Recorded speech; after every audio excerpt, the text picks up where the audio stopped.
Please welcome Kees Hertogh.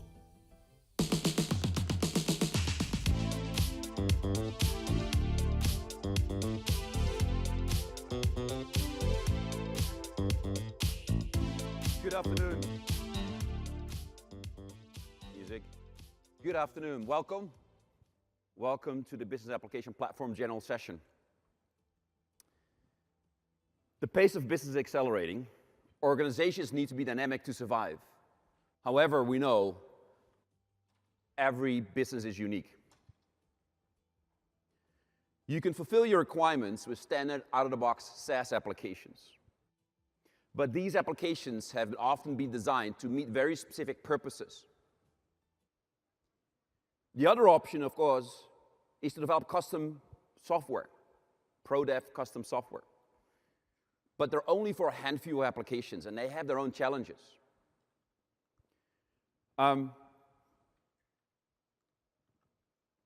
First of all, they take long to develop. An average project is between 3 to 12 months. Lastly, they're still costly to build. There is a scarce resourcing called pro developers. So with the limitations on SaaS and the limitations of custom dev, everything else is a missed opportunity to transform your business digitally. This is exactly what we're addressing with our business application platform strategy. Our business application platform strategy is focused on providing a unique platform for extensibility. This unique platform consists of the Power Services and the Power Suite, targeted at power users in your organization, people that really know your business and can translate that knowledge into solutions. Power BI for rich visualizations and analytics. PowerApps to build cross-platform line of business apps. And Microsoft Flow to automate your workflows. And PowerApps, Flow, and Power BI are designed to work together. Of course, data is key. So we provide the common data service, a common place to store your data, as well as connectors and gateways to access data from apps and services you already own. But of course, these tools don't live alone. They form a single unified platform below Office 365 and Dynamics 365 and can be extended by Azure. Because in reality, the way people work and the way real-world business processes operate is across these services. There should be no silos. This is the first time there is one unified platform for Microsoft to do that extensibility. We own the platform top to bottom, and thus we are uniquely positioned to deliver on this promise. So Office and Dynamics users use their skills and data to customize apps in the experience they're familiar with. Pro devs can use tools and services tuned for them. For example, I, as an Office user, can customize my SharePoint list and automatically generate a mobile app.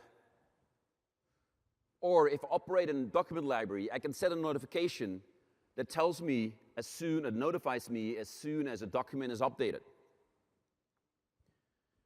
A Dynamics 365 customer can go and extend their business application with a beautiful new mobile app experiences, because we all know no line of business app is ever complete.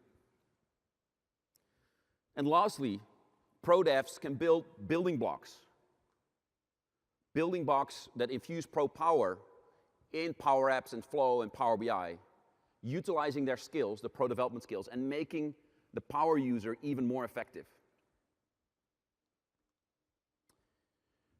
So a single platform also means there should be no cliff. We will offer a linear progression along the continuum of sophistication and complexity. Support simple point-and-click forms and customizations to more sophisticated line of business applications. And from an extensibility, we can add sophistications from simple expressions to complete functions and product development functions with Azure functions. We've seen great momentum. These services have been on the market for less than a year.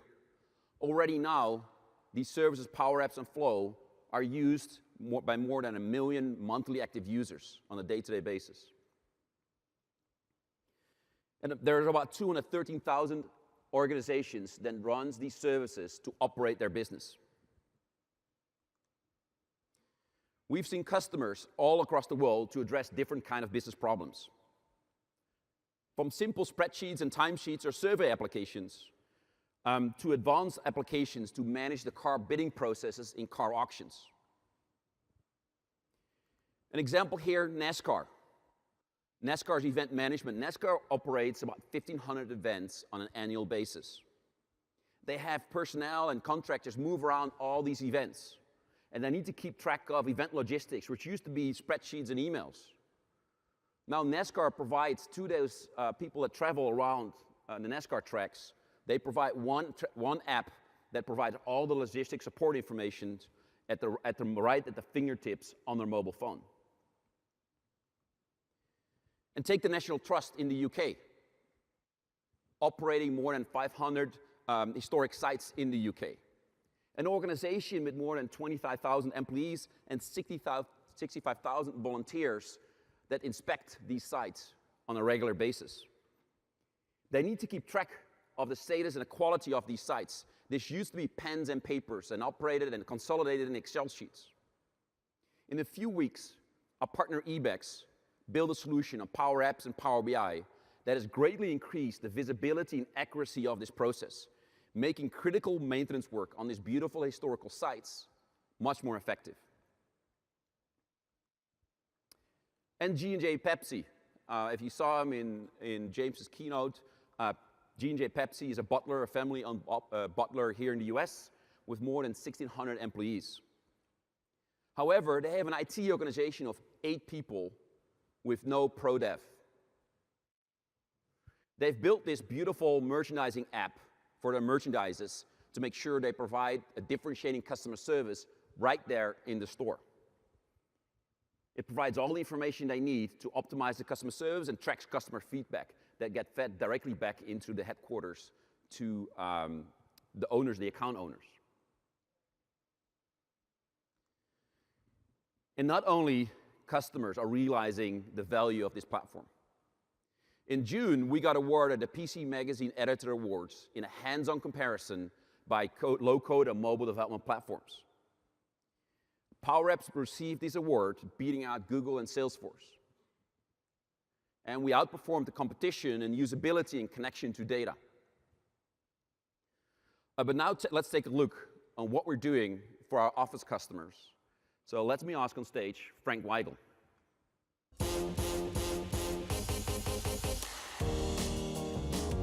Thanks so much, Kees. Excellent. Let me welcome you as well. I'm Frank Weigel. I run product management for PowerApps and Flow, and we've got a whole bunch of very exciting announcements. So I hope you're bracing yourself for all the good things. Let me ask here, who here is actually using PowerApps or Flow today? Just raise your hand if you're using the platform. Excellent. Well, everybody who's using it, I think you'll hear some interesting things, and everybody who isn't, hopefully, will walk out of here and give it a go afterwards. So Kees already introduced the platform, right? And how we have one platform now that really goes across and extends all 3 clouds that we have at Microsoft, which is really a unique thing. It also means that once you build up the skill, you can transfer it and really use it across your business processes, no matter where they work. And so let's zoom in to the Office cloud. Office is one of the largest community of online business users today. There's over 100 million monthly active users who use it all the time. I'm sure all of you will probably spend a bunch of time with one of the Office products. And so because there are so many business users, it is also the place where a lot of these business processes actually are happening today. Right? There's millions of Excel whiz kids who are writing these complicated spreadsheets that they use to automate some process within their team, within their company, within their whole enterprise sometimes. Right? Access, of course, a solution that I'm sure many of you have used in the past, right? Where you create a custom database to solve a specific problem, because as Kees already explained, in the end, there's a lot of uniqueness about each business, and a lot of the business processes are unique, and you need a custom solution. You can't just go and have the complete thing off the shelf, so to speak. And so for the Office community, we really let them empower them to let them create solutions that are a lot more powerful than what they can build today. And one of the places we've started with the integration is SharePoint. As you might know, a lot of the business processes, of course, as the business live in SharePoint today. SharePoint lists, SharePoint libraries are incredibly widely used. And we have integrated both PowerApps and Flow directly into the modern list UIs. So for PowerApps specifically, actually see on the UI there's a button called PowerApps, and if you click that, we will automatically generate, without you doing anything, a mobile app for that SharePoint list. We'll generate a 3-screen app, so you automatically get an app that lets you browse the list, that lets you go and edit any of the items, and that application runs across all mobile platforms, so iOS, Android, Windows Phone, as well as on the web. And sharing it really is as easy as when you share your Excel file. So you just enter an email address, it will automatically be shared with that person can access it. And by the way, they will access all their data with their own credentials. So the data that they will access the app as is as the user they're logged into PowerApps with their AAD credentials, so they will only see the data they have access to. So that's something that's shipping today. And then in the keynote and here on the screen with the Seneca fuel polishing app, you see you can take these kinds of mobile apps and really extend them and build them into very powerful applications. Making applications really look like they're pro dev apps. You have full visual control. It's very easy. We'll, of course, show you a demo later on, but you'll see it's really just like PowerPoint. You basically drag these elements, and you can create these apps that really look like some pro dev built them, but it was a business user without any development background who built them in hours or days. And that's really something very exciting. Now, first announcement of the day. So we are bringing embedded PowerApps as custom forms to SharePoint. So today, the custom lists that you create, or the custom PowerApps you create, are running, on your phone or on the web. Now we will have them embedded directly into your SharePoint list. So when you go and click on an item in your SharePoint list, you will actually go and open a Power App instead of the form. You can customize it with all the power of PowerApps. Now, why is that so exciting? Yes, you can make it look visually great, but the key thing is you get access to those over 160 connectors that we have. If you remember the platform, we showed you like the connectors that ship as part of the platform. That lets you connect to over 160 services and applications. What this means is that you can easily go and incorporate those into your applications. You can go and look up data from there. You can go and cause actions there. You can send SMS via those APIs as much as create a record in Salesforce. And so what this means is you can now pull in data like a Power BI tile into your SharePoint list. And you can display the relevant BI information directly in the SharePoint list where you do have the information you need. So instead of now going between lots of different systems, you just go to your SharePoint list. You have the Power App that displays all the relevant information. And that really, I think, is very, very exciting. And we're launching this next month. The other thing for the, I think, especially important for the SharePoint community is we're making it even easier to build conditional formatting. And so we're introducing a point-and-click rule builder. It basically means instead of writing expressions, which some of you might be familiar with if you've used PowerApps, the kind of Excel-like expression language that we have, we now make it even easier for these forms. You can just click and basically then tell us the state of the app you want it to look like when this condition happens. And we have actually something quite unique there that I'm looking forward to showing you in the demo later. It makes it super easy to really transform what happens in the app all without writing any code. Let's switch to Flow a little bit. Flow also is integrated directly into SharePoint, and for those who haven't had a chance to really play with Flow much, it is our citizen developer, our business analyst workflow tool. It makes it very easy to go through workflows using those 160 connectors so that each of the steps can either be triggered by an external system or by an Office system and then use information in the subsequent steps.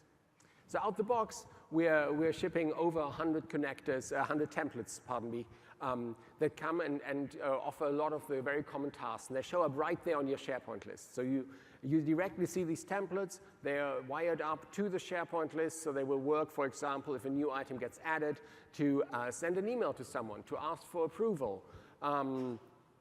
Same works the other way around, by the way. So, for example, if something is happening in an external system, you can easily generate an event that will then use a flow to add an item to that SharePoint list. So very, very flexible system. Now, what we're announcing here is around approvals primarily. I'm sure all of us in business know that approvals are just one of the things that happens most commonly. It's sometimes the bane of our existence, but in general, like a lot of things in business, we need to make sure, we need to check in with somebody, we need to make sure that the right people have said, yes, this is okay to proceed. We already shipped the approval center, which is what you see here on the screen. So it's one place where all flow approvals come together, no matter from which data source. So if you use flow approvals, whether it is through SharePoint from elsewhere, they will all come together in the common approval center. You also see what you've approved in the past. And what we're now announcing and shipping in October is that we will actually include out-of-the-box approval flows in modern lists as well as document libraries. And so you will automatically get an approve button, and then they will ask, the flow will ask you who to get the approval from, and with one click, you've asked for approval, and the person you've asked from will get an email and can use this approval center. Very easy, directly out of the box. This approval will even go one step further, and we are integrating before the end of the year with the full content approval feature of SharePoint. So as you know, you already, document libraries have a built-in capability around content approval. So if a new file shows up in your SharePoint doc libraries, somebody has to approve it before it is visible to everyone else. And we are now integrating this with Flow, so you can use Flow to customize this process and get the full power of the Flow Approval Center for this as well as an administrator to configure. So very excited now. We expect a lot of usage about this. It is because this customization thing, right? Anything we ship out the box, maybe it works for your business, maybe it's a good start, but most likely you will get the full power by easily customizing it. And the easy drag and drop editor that we have to modify flows really is what will make that possible. And then we're also integrating with OneDrive for Business. Will actually even be in the mobile app, so again, you can do approvals directly from there on any files. Now, we talked a lot about the power that we're giving to the business user. And as they say, right, with great power comes great responsibility. And one of these things is always about management and central management. Because I'm sure all of you have heard the stories of, some business critical process being built on an Access database under someone's desk, and then somebody kicking out the Ethernet cable and the business coming to a halt and nobody quite knowing why and what to do. Now, luckily in the cloud, we don't have to worry about people kicking out Ethernet cables anymore, but most importantly, we've built this platform from the ground up to make sure that we can accommodate the needs of central administration and central information. And so, whilst we're always making sure that the individual user, the power user, has an easy time to just onboard and just start being productive and use it, we also build it from the ground up to have the common telemetry. We introduced environments. It's kind of a management concept that lets you manage users, applications, and flows all kind of in one concept with separate administrators, whilst at the same time the tenant admins can see all the environments across the company. And we'll talk about features in a second. They then have full control over all these environments. And so we think it's the ideal balance between empowering the business while still making sure that centrally you can understand what's going on and making sure that all data and apps are handled in a responsible manner. So we have things like DLP policies. That means you can make sure that data doesn't move between specific data sources. You don't want to automatically tweet from your secret corporate database, for example. So you can prevent all of these things from happening across Flow and PowerApps. And then, of course, as you expect from Microsoft, we have all the compliance certifications like HIPAA, so you can build applications in a hospital, like Seattle's Children's building some things, EU Model Clause, SOC, ISO, a lot of different certifications. So just like you're used to from Microsoft, you can trust that your data is handled responsibly. Lastly, we talked a lot about SharePoint when we talk about Office, but really, this is about all of Office 365. We already today, you can run PowerApps inside of a Teams tab. So if you're in a team chat, you can run a PowerApp to make sure you can take the actions you want directly from there.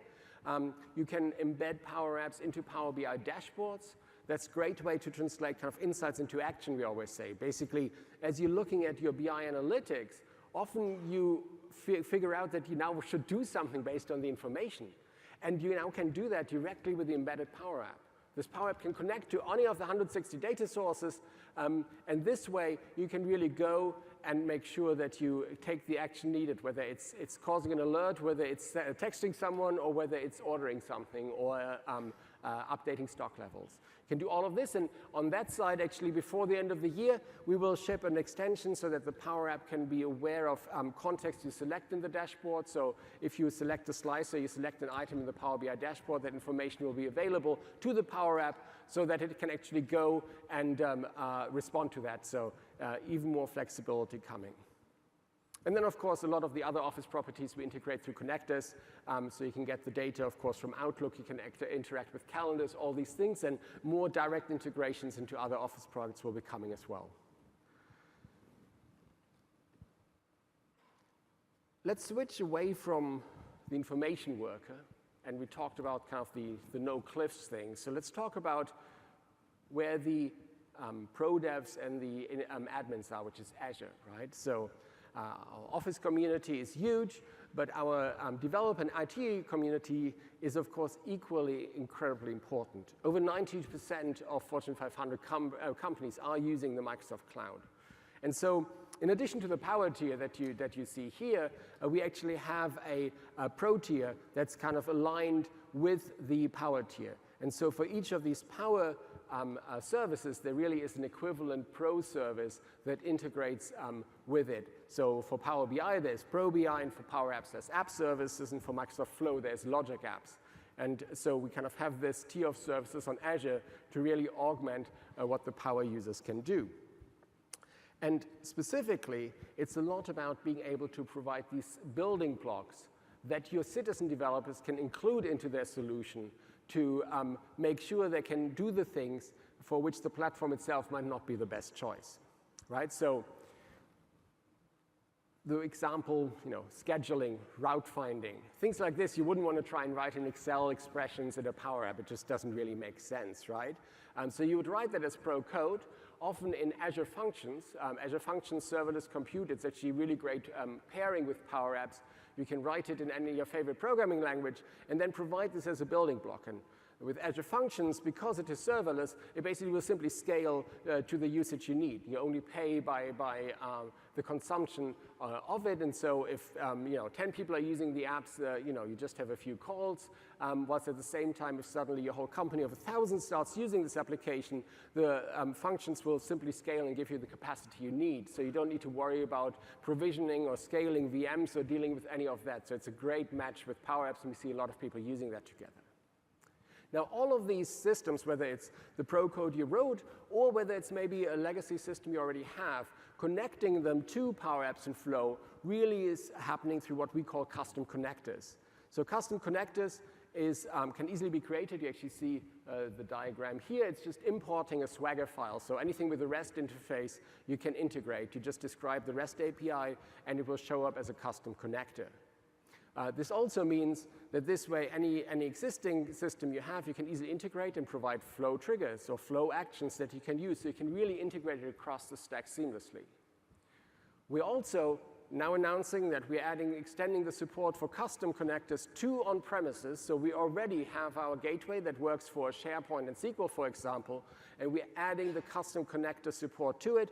So it means you can even call an on-premises legacy API that you have directly from Power Apps and Flow and seamlessly integrated. So we've seen some great examples this way of bridging really the gap where you have maybe a lot of legacy systems and you can still give your users a very modern mobile experience, all without writing code and without any pro dev. So with that, I think hopefully I've got you a nice flavor of all the amazing things we can do. Let's look at an example that's in production today. That's Standard Bank.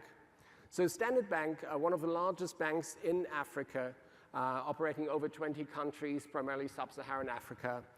50,000 employees, over 1,000 branches. Now, what is really exciting here is they actually have a team run by Ian Doyle that's solely focused on empowering business teams to solve problems that they think will help the company. So they really are all about empowering the people who have the problems to find ways to solve them, to run the company more efficiently. And so this team uses PowerApps and Flow. They talk to the specific teams that have issues and then help them basically to go and build an application with PowerApps and Flow, and then take this solution and actually let the business run and maintain and improve it. You know, it's this iterative nature that a lot of business processes have, where you really need to keep refining it because the app isn't done. It's unlikely that the first time you get it completely right. And this way, the business, the people who actually have the problem, the people who are using it all the time are the ones who say, you know what, I think I want this button there, or I need to have this options added. And they can simply do that. And so the scenario that they have tackled first, one of the first one that went into production, is around ATM damages. So what you see here is the Power App. As you can see, it probably looks like something from the App Store. It looks like a ProDev app, but it is a Power App. And what it shows you is all the ATMs. The problem that Standard Bank has is that a lot of these ATMs actually get vandalized and damaged. Now, any internal damage they pick up through IoT, but any external, either when it's just being graffiti or vandalized in other ways, or maybe it's damaged so you can't actually enter your card, all of these things, they have actually 200 people, a team of 200 people that goes around and basically keeps inspecting ATMs, and they are using this app. So if I unveil my a nicely vandalized ATM here, sadly we made it a bit smaller. They are bigger, I believe, in Standard Bank. But you know, carrying one from Africa was kind of a bit far. So in this app, you see now here I can take advantage of the GPS. I can go and say ATMs near me. Most of them are, you know, pretty far away. 12,000 kilometers is a bit far, but it actually knows about this one right here in the hall F2. So I can say I want to go and inspect this one. It gives me the map image, which is actually where we are. Tells me about this ATM, and I can go and say I want to inspect it. So now there's certain standard procedures, and so I can say, yes, I've completed the inside and the outside inspection. And as you can see, I think there are some issues with this one. So let me add an issue here.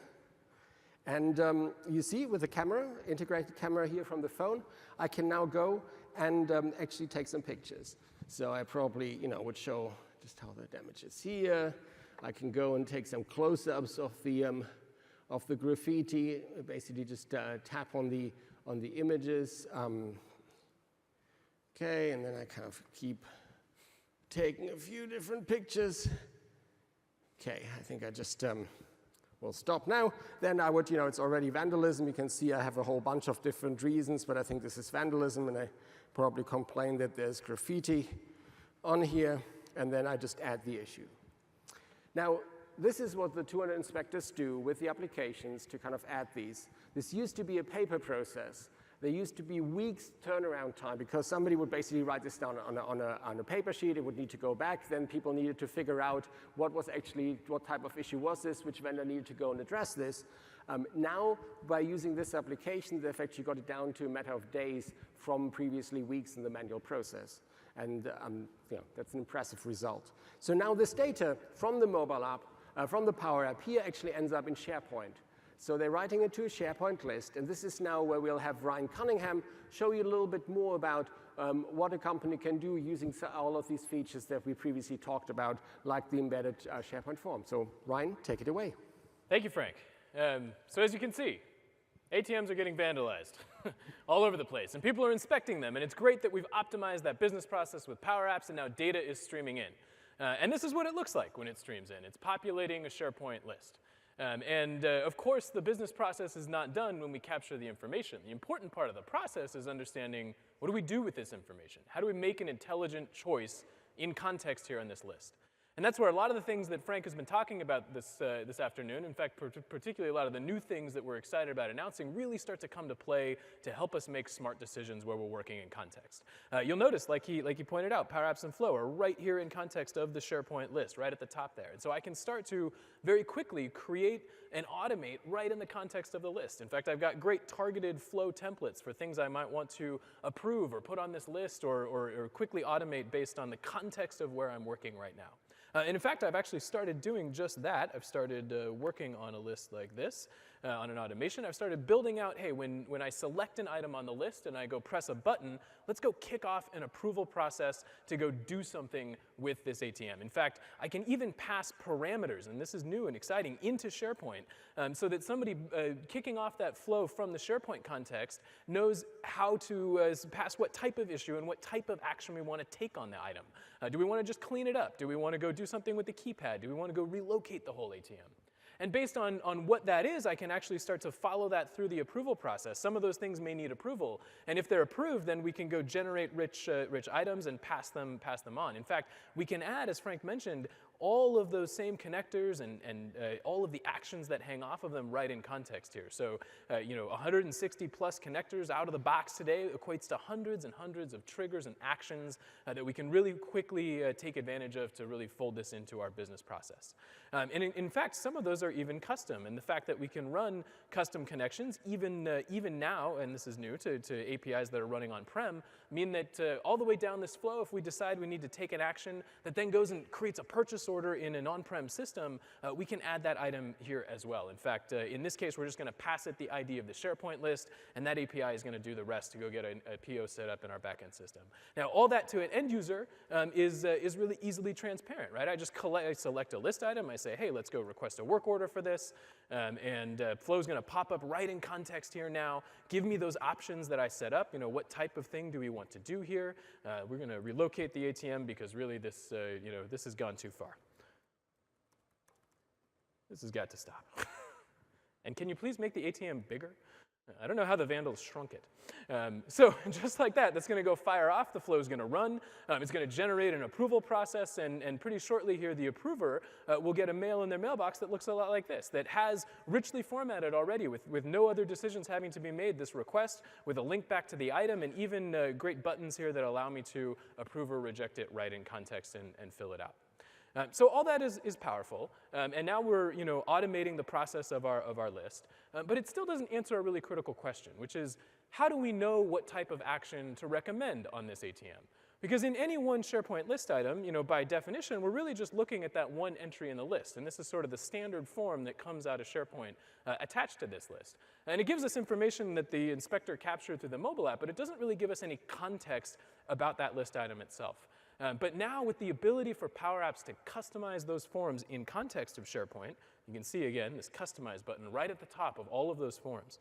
I can start to basically extend and optimize this whole process right around my business process. And so we'll do that as well. So we've gotten a little bit of a head start here just to keep the demo moving quick, but it really is that fast to hit that customize button, open this thing up in PowerApps, and start to play with it. And you'll see that PowerApps pulls through all the properties of that original form in the list. We're connected to the issues list in SharePoint. We have lit up a certain number of fields. We have others that we can light up or change. And we can start to really make this what we want it to be. Let's make this thing widescreen, snap it to a few columns. We can start to really just format this list in the way we want. Now, we can also add things around it on the outside. We can add buttons, for example. That same flow that we kicked off, if we want to actually automate that with a big friendly button over here. Oops. Wireless mouse is a little weird, so I'm just going to do this. We can make it big. We can say request work order, and just start to type with all of the skills that we've built up over the years in PowerPoint. It's no accident that this thing probably looks pretty familiar. And similarly, we can take advantage of other things on the canvas as well. All of these properties of all of these controls as I'm building this form are configurable not just with pointing and clicking and moving my mouse, but actually with this Excel-like expression language that sort of silently sits behind all of those properties. And as I'm dragging things around and moving them, the PowerApps is doing that for me, but I can also start to do that myself as well. I can start to say, hey, let's make this not just a static title, but the serial number of the selected ATM from the selected issue. And I can just light it up. And similarly, I can go do a lookup to other SharePoint lists, like our machine list, and pull down the address of that list, which happens to be here at the conference center. And I can use all of my Excel skills. They apply here. For all of those millions of users who are fluent in Excel, they can already start to use these capabilities to really extend what they can do. So a very simple example of that is let's just concatenate some text here to make this a little bit friendlier. We're going to write the ATM number and the serial number, and now we've just bound that together and put together a really rich piece of information. Now, those skills apply much further as we go. So back to the form. We want to make this look what we want it to really look like. Now, we don't need this serial card number from the form anymore, so we can just get rid of it. We can start to drag this notes column large. We can actually even start to format it based on the type of information, the metadata available there. In fact, you notice that category lit up here as a dropdown because we knew it was a lookup in the list. And notes is a text field. We can actually start to make it a bigger text field. I think I accidentally clicked on something else. Yeah, there we go. We made it an email address. Let's not do that. Let's make it a multi-line text field. There we go. And actually start to format this thing the way we want. But of course, we're gonna make some room here because what we actually want to do is bring more context about these issues into the list. So we're going to pull this thing up and we're going to say, hey, let's make some more room. We're also going to start to be able to conditionally format these forms and values. We can add rules, and this is another really important new announcement if you've been following PowerApps. So not only can we sort of WYSIWYG design this thing what we want it to be in one state, we can actually go add conditions for additional states as well. So we can, PowerApps will help us express this here. We can say, hey, if the category dropdown, particularly if the selected value of the category dropdown, is, let's say, alarm, then we can go start to define the actions that should happen when that state is true. And so now we're in this special mode of the PowerApps canvas where if this particular ATM has been set in an alarm state, we can actually go format our entire app to respond to that state. We can add colors, we can add formatting, we can even change the size of these controls. This form here, let's make it bigger and say, hey, when you're in an alarm state, we need you to capture the notes and pay attention to the notes in that world. And now we can use this right away, right? We can say, hey, let's go pull up this lookup field, grab those values out of SharePoint, and if this is in an alarm state, then our app is going to automatically respond. It's pretty cool. That's hard in any app development environment. If you've been familiar with PowerApps in the past, you know that we just shaved a whole bunch of time out of your day just to do simple things like that, and that's powerful too. We're here to save you time. But of course, this is still a blank canvas. We want to make an intelligent decision in context about what to do with this ATM. And so we're not limited to just this one list item in this one SharePoint list. We can pull in information from a lot of other places. For one, we want to go pull in the information about the actual pictures of this vandalism that has taken place, right? So we can go grab a gallery and put it on our canvas here. And let's format it to look like what we want it to look like. We'll put it in, and then we can use all these same capabilities to add data to it, to bind it to that other SharePoint list. I'm going to just make it fit my space here. And then we're going to go bind it to the issue images list that we just saw. And then we're going to give it a template. Let's see. Let's go for this nice 3-column one. And just like that, we'll start to light up with a whole bunch of rich pictures. We can format them, make them a little smaller so they fit in here. We can get all that information back right from the list and kind of visually get this idea of what's going on with this ATM. Of course, we're not done there yet. We've been really tracking what's going on with this ATM behind the scenes. In fact, as we've been capturing information about it and populating those lists, we're also keeping track on a Power BI dashboard over time of the types of issues that have happened at this particular location and how they break down over the years that we've been tracking this data. And now this is also exciting. We can start to bring those Power BI controls right onto our canvas as well. So we can pull this Power BI tile in, and let's position it to where we want it. Left ourselves a little marker here. And we'll pull up, and just with simple drop-downs of all the things we're connected to in Power BI, we're already logged in here through Active Directory. We'll pull out this ATM number and grab a trends tile out of it. And just like that, we'll be able to pull Power BI visualization right into our app as well. Yeah, that's cool. You can clap for that. We've got nerds in the audience. It's okay to clap for data. So we'll pull in another one here. We had another tile there, and just really start to light this thing up. So you can see how we start to use these capabilities. We're plugging in elements from other applications. We're plugging in data. We're expressing logic, and we're really making all of these things possible in just a much richer capability than we ever had before. And I'm going to cheat a little bit. We kind of pre-built this thing too, where we're bringing in actual 3D renderings of this ATM, and we're mapping the same type of data onto it. And you can see how all this is possible in exactly the same way. I wrote a simple one-line lookup formula to go grab the issue renderings, and I made it relative to this slider value so that as I move it along, we start to render new issue renderings of that same app.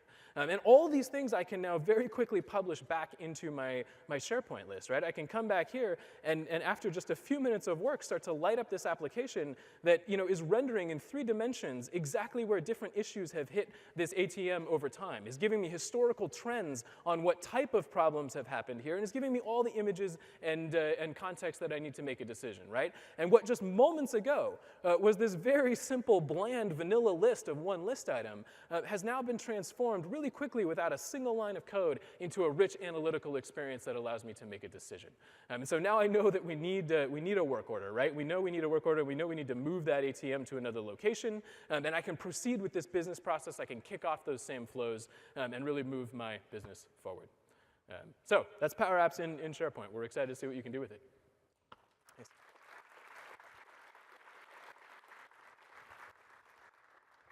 That was exciting.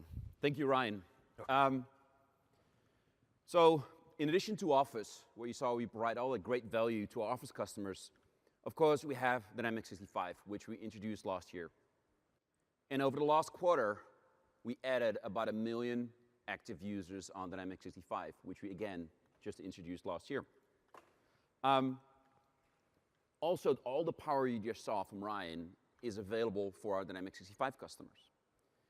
And if you look at what we've done with Dynamics 365, we took these classic worlds of ERP and CRM, back office and front office, and brought them together in a set of individual app workloads.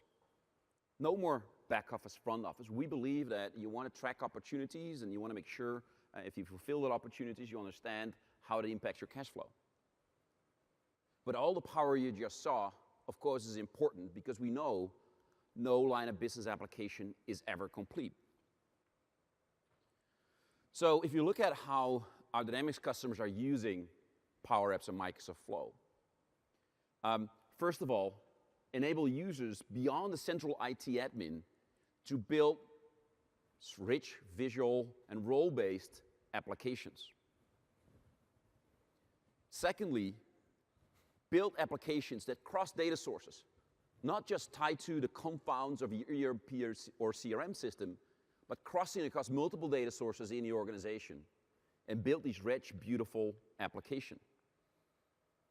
And lastly, hooking up Microsoft Flow to the Dynamics workflow engine.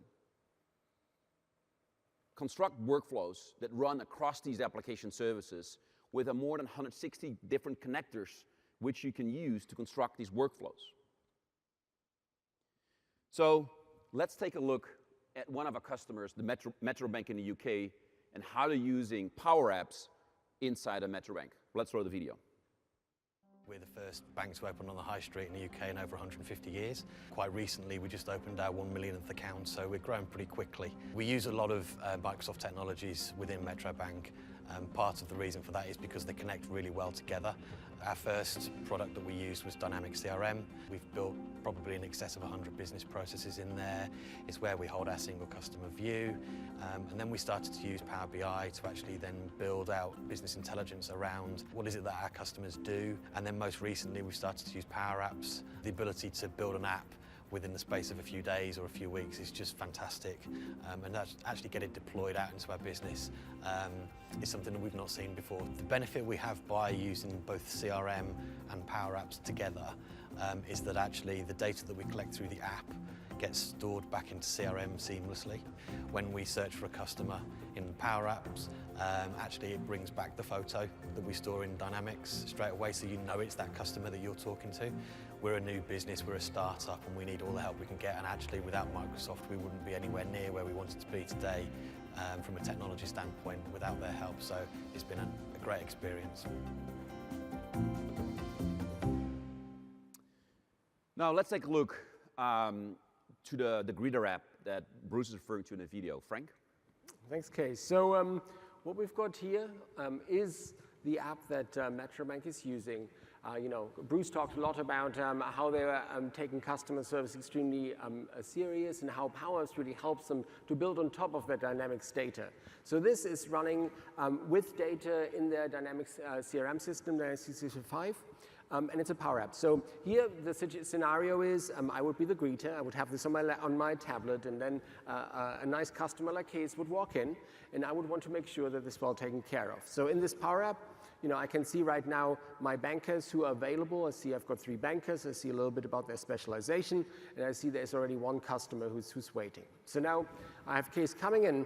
Let me ask him first for his name. So what's your name, Kees? Kees Hertogh. Okay, excellent. So I'll go and start typing. Now, the nice thing here is this data comes directly from the CRM data.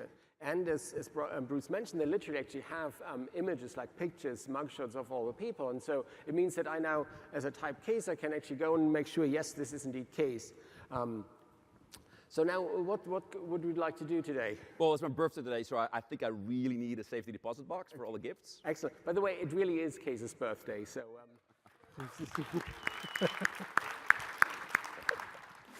So happy birthday. So here's the safety deposit box. I think it's going to be a little bit of a wait. Would you like to wait outside or inside? Yeah, it's nice weather. I'll wait outside. Okay. So I'll click on the wait outside. And so now I will see, here's Kees, and I need to, haven't scheduled him yet, so I select Kees. And then I need to find the banker best suitable to help him. I'll find here that, Jennifer looks like she's got the right skills, so she can help him with the safe deposit box. And so I select her, and I'll match her. And as I match her now, this will put this in the system. I had selected that Kees is waiting outside. So basically, this is now waiting until Jennifer is available. And then it will actually send him an SMS through Flow to make sure that Kees knows when to come back. And so the customer has a great experience. It doesn't need to wait at all. It's really excellent customer service. And so hopefully he'll get a text message. There it is. Got it. And well, now I guess you would normally come in, but in this case, I think we'll ask you to sit down, right? Yeah, because we go to something else. So this is a good example here of another Power App in action. But we talked about enterprise readiness. And so actually, I want to move away from the Power App itself and talk a little bit about some of the new features that are available in the back end. So what you see here is some of this analytics that comes out of the box. So for any application that's running, both the admins as well as the app authors can see this analytics. So you see here straight away how often the application was launched. You see what kind of devices they're running on. You even can tell which app versions, which player versions, so the PowerApps player app is being used. Daily active users and everything. And then, you can go and filter it by country and so on if you really want to drill in. So this is very rich analytics out the box that really helps you, as I said earlier. If you're now in an admin functionality, you can now understand, is this app really being used? Who is using it? Are people always using the latest version of the player? All this functionality just gets provided as part of the platform. Equally, you can go and look at versions, and so you see, for example, here, previous versions, you see which one is published, and you can even go and restore previous versions if, for example, you accidentally put something into production that you maybe shouldn't have.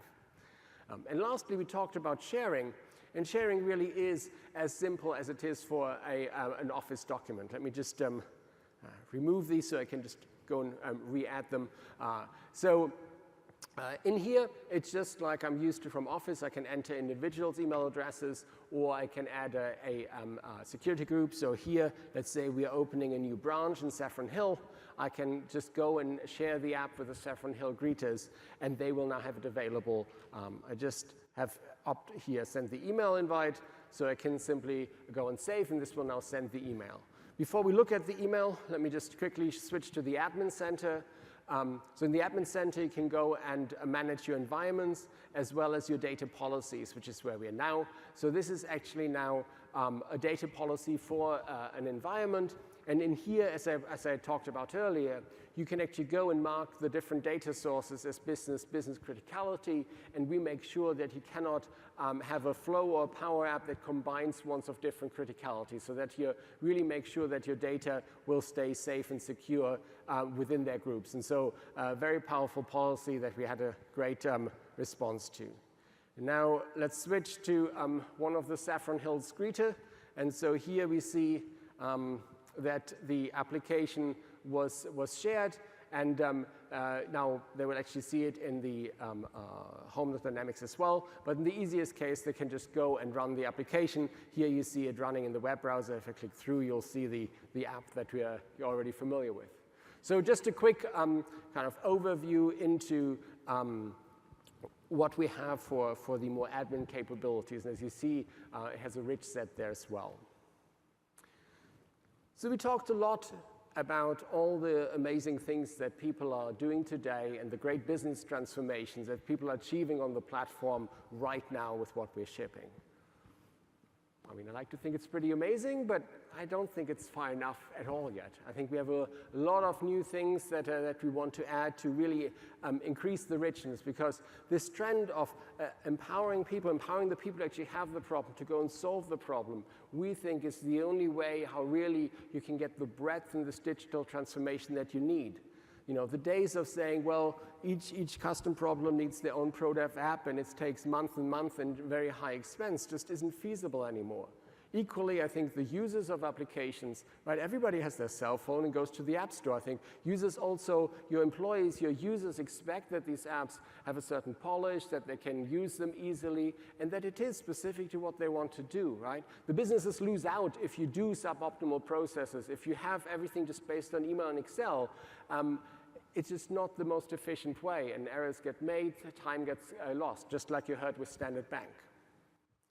And so let me talk a little bit about what we see as the future, what we kind of see in the vision of where we want to take the platform and capabilities we will add a little bit more in the future next year. The first thing I'm sure many of you have been clamoring for if you're using PowerApps is we'll add server-side logic. Things like defaulting, validation rules are crucial, and we're excited to say that we will bring those to CDS to make sure that there's an easy way of implementing these, so that if you use the same entities in different applications, you always can enforce the same server-side logic. Key capability, and I'm sure any of you here who are used to Access have been waiting for this. I know it is high on our feature ask list. So very excited to have that coming to the PowerApps platform. But maybe the biggest part of the vision is that we are also going to add what we consider model-driven apps. So what we have in PowerApps today, if you build an application, it really starts with the visuals first.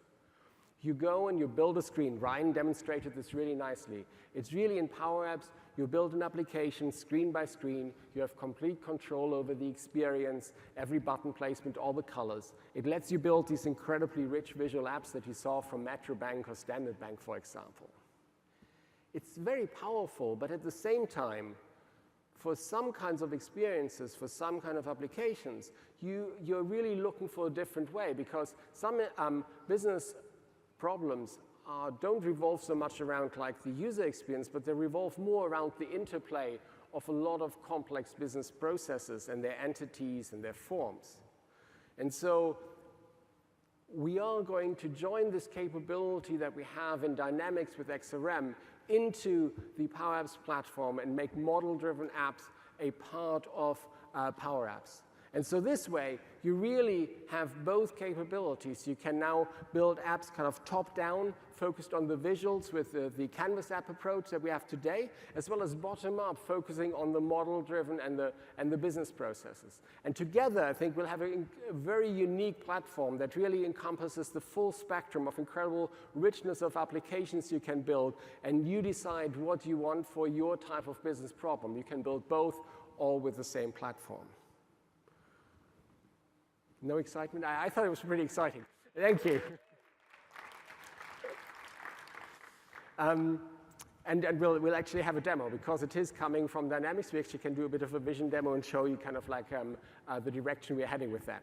But before we go there, let me talk a little bit more about business process flows. So once you start building model-driven app, it really, business processes start to be at the core of it. And a business process basically is a sequence of typically of kind of like, we call them sections that themselves often require specific steps to be done. They can be done often in any order. Typically there is some condition, so all these things have to be done before you can move to the next step of the process. During this transition, you can go and kick off maybe a workflow so certain things can happen. You also can have branches, as you kind of see on that diagram there, meaning you can say, depending on what somebody has entered, I actually enter a different part of the process because I need to do things differently. It's very, very powerful. And so by having these centrally managed, it also means that once I update the process in one place, any of the model-driven apps that uses that process will go and update the process that they follow. So it is great for these things where there is a complex set of processes that interact and that might need to be centrally managed. And so putting it all together, it means that the way you build these model-driven apps is really that you start with defining your entities, your fields and your relationships. So what is your business about? It's really this bottom-up, like I say, the opposite from in the Canvas app, you start with a screen and you connect it to some data. Here you start by defining the data. You then go and define these business processes that we talked about just now, so how they interact with the entities, they can cross entities, and then you add the workflows. This can be either kicked off from within a business process, or it could also be maybe every time a field is updated, you want to go and kick off a certain process, a certain workflow. And then lastly, you have the forms. And this is really one of the key differences. In PowerApps, you can create forms as well. You create them visually, and you can exactly lay them out. And Ryan, just showed nicely how you can do the conditional formatting and all these things. It's very rich form. And it looks exactly as you lay it out on the screen. In a model-driven app, we call it model-driven because the app itself, in some ways, is actually generated by the platform. So the same app will look differently if you look at it on a cell phone or on a tablet or on a web browser. It really gets adapted to the platform it's viewed on, and so it will look different, but it's driven by the same underlying data, by the same business process. So you take all of this, you take the entities, the business process, the workflows, and the forms, and you then wrap them up and then still get an application out of it that you can actually launch. You can run on mobile or on the web, just like you can with Canvas apps. And so bringing this all together will really make the platform unique. And with this, we'll show you a little bit of the future. You can leave here and you say you've seen the future. So we'll show you a bit of a vision of how we are planning on bringing model-driven apps to the platform. And this is actually focused around Metrobank. So you just saw Kees applying for a safe deposit box, or saying he wants to apply for one. The Canvas app was a great way of interacting with the greeter, very specific to that purpose. And now in the bank, of course, really it's more about processes and the way that these interact. And so we will take a look at how this can be done. And with this, all right, back to Ryan. Who's ready for more apps? Yeah, let's do this. So like Frank mentioned and we saw earlier, these applications, both the Power Apps and the model-driven apps that we will be able to build, they're all working on the same platform. They're all exposed to users in exactly the same way. In fact, from the same starting point at home.dynamics, I can see that same Power App, Canvas-based greeter app that we made earlier, and I can also see the model-driven app that we're about to go show off and show how it's built. But there are some things that are different about this application and things that are different about this workflow in general. Now Kees came into the bank. It was his birthday. He's feeling great. There are a lot of different conversations that we could have. And whereas a greeter is standing here on a tablet doing one focused task all day long, that it really matters that we get that absolute positioning and that use case just exactly right on a canvas. That's a great use case for a Canvas-based Power App. Here, in this case, the conversation could go a lot of different directions. He could apply for a safe deposit box, but then I could upsell him to a mortgage or an auto loan or a savings account, right? And so so when we talk about why we want to build this in a model-driven way, it's because we want to expose all of those capabilities and the processes associated with them without having to actually individually place every single one of those controls in every single one of those forms. Now, the end result, and we'll play off what's possible here a little bit more, is at the outset something very similar. I can say Kees is here in the bank, and he's come for a safe deposit account, at least to start with, and I can kick off this application. But you'll notice something special happened right there. This process graphic, this is actually the output of that business process flow, just automatically popped up here in the UI and is telling me, as the teller here, having this conversation, not all of the forms I could fill out, but just exactly what I need to know from Kees next. And this, in fact, this next question is a really important one. Which birthday is it, Kees? Are you over 18 or not? Because if not, these processes are actually stage-gated. In fact, I cannot proceed in this business process unless I've verified that Kees is over 18 or that there's a responsible adult who will vouch for him, and we know that that's not happening today. So we'll say that he's over 18, and you'll notice that as soon as I said that, the process actually responded. And now there's additional steps that are available here because I've taken a fork in the process flow. And now there are additional items of information that I need to fill out. In fact, I need to prove that I saw a passport or a driver's license that said he was over 18. We'll trust him. He's wearing a suit today. He looks good. And then we can actually move on to the next stages of this process, right? We can say, hey, we're going to go open this safe deposit box from Kees. And again, it will continue to walk us through exactly what we need to know. It'll have all of our branches that we might be operating in. Where do you want your safe deposit box? Do you want a large one, an extra large one? You look like a medium kind of guy to me. Do you want to play monthly or yearly, right? It's walking us step by step. And while you can see behind this, there are actually a richer set of forms going on. Actually, all I need to do is know exactly the next thing to fill out as an employee, and that's pretty powerful. So we're ready to wrap up this process. Of course, this application doesn't only work strictly on the web. It can also work on our mobile devices. In fact, we can pick up right where we left off. We'll switch the device here. Do that, right? We can actually, get out from behind the desk, behind the counter as an employee, and follow Kees back into the safe deposit box vault, show him exactly where his new medium-sized box is going to be, and in fact, see all the history of this process as we go. We can move on to the next stage of handing over this box and get right down into actually signing on the dotted line. I'll sign for you since you're sitting down there and it's your birthday. Your signature, I'm sure, is much more beautiful than that. But we can generate these rich mobile applications that are actually taking advantage of device capabilities, just like we can in PowerApps, but in a whole different way. And that's what's special about these apps, is not just what they can do, but how they're built. So for that, let's pop back over to the screen. How did we build all that? Did we go build every single control on every single screen for every single form and possible route? No. We described the process. We described it just like we'd sketch it out on a whiteboard. And we got into all of the individual steps. In fact, at every single part of this flow, in this case, the very first step of the application. Exactly what step do we need to do first? Name the customer. Next, is he over 18? After that, is he a responsible adult? Definitely not.